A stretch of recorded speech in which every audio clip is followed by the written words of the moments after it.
Hi, welcome back to createwithchristine.com and another online video tutorial.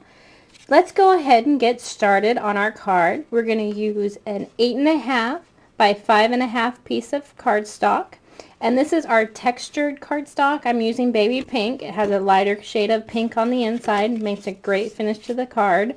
Go ahead and just fold that in half and you can set that aside. We're going to use a leftover piece of the textured cardstock, and we're going to use the back of this. It'll give us a nice contrast between the darker pink on the front of the card.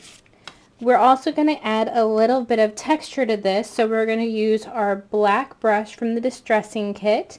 It always makes me think of what you might use to put coffee grounds on for Halloween, for, you know, a beard. So go ahead and grab that, and then also Hollyhock ink. It goes really well with the baby pink, and it'll add just a little bit of color, but not too much. We're going to ink up the black brush, and we're just going to daub it all over. It's going to give us kind of a speckled appearance. You can add more or less depending on how much color you want. You can ink up the edges with this as well. So just very simple. I just wanted a little bit of extra texture there. Now you're going to want to add adhesive to the back of this. Okay. And we're going to grab our cardstock base, and we're going to go ahead and make it even around the tops and the side. It isn't quite a full, it's not a matching rectangle. One of the reasons is that we're going to put a ribbon down here, and so I wanted to use up the leftover piece of the textured cardstock rather than cutting a whole brand new piece for this.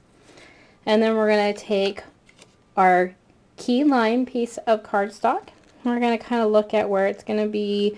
We're going to again put a ribbon down here, but before we stamp this, I want to go ahead and rough up the edges and expose some of that inner white cardstock. We want to again add a little bit of extra texture and dimension between the layers. Now you can use our distressing tool, or you can use a pair of scissors. I have these on hand right now, so I'll go ahead and show you how you do this. You just open up the scissors and run it along the edge. I don't know.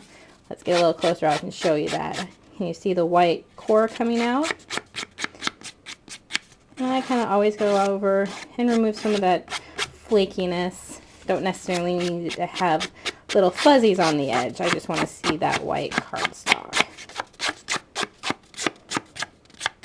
One of the benefits of Close to My Heart cardstock is that it has that white inner core, and it's very purposeful. We actually have the color sandwiched onto a white base. That way you have the benefit of going over it and adding a little dimension, sanding it, and other fun things with that. Okay, so then go ahead and place that on there for a second. We're going to pull out the big pinks. We're just going to pull them out.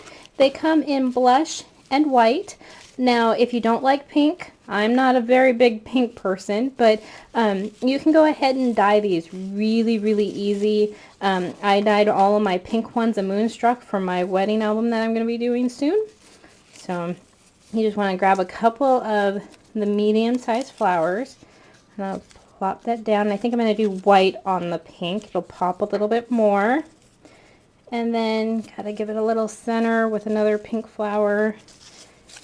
And so then we're ready to pull out our stamp set, and I'm using Follow Your Dreams. Just open it on up, pull out the stamp set I'm going to use. I'll plop it on a block. And the reason I wanted to get everything out here is I wanted to see where I have room to stamp my sentiment. So I can kind of see I have to make sure it's over in this corner. Pull that out. Again, pull out your ink. Ink it up. One of the great things about the stamp is you can see right through it. You can see if it's covered or not. And then we're just going to plop it on down on that paper. There we go. Now we can pull our card base back out, and we can add the key lime to it now. Add a little bit more adhesive.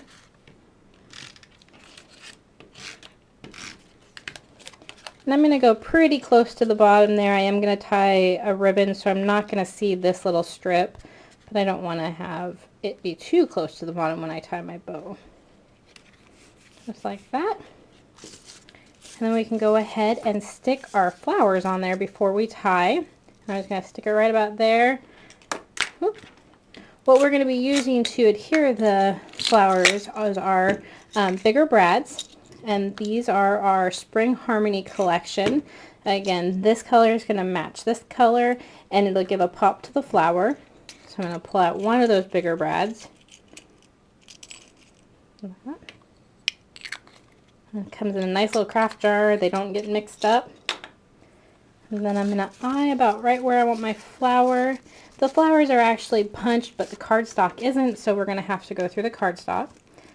And you can just poke right through there. Make sure your fingers aren't in the way.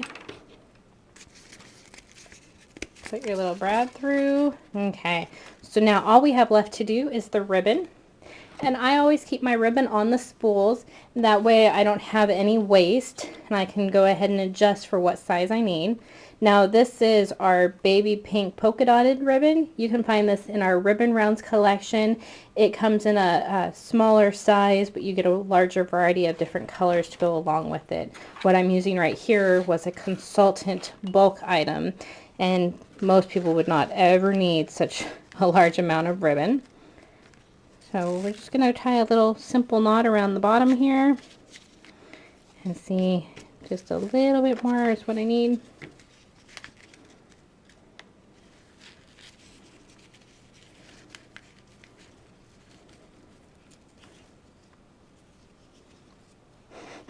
If I can get my hand around it. Just like that.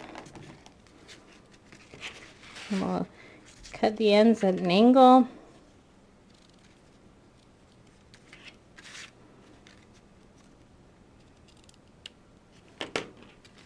Maybe straighten out a little bit.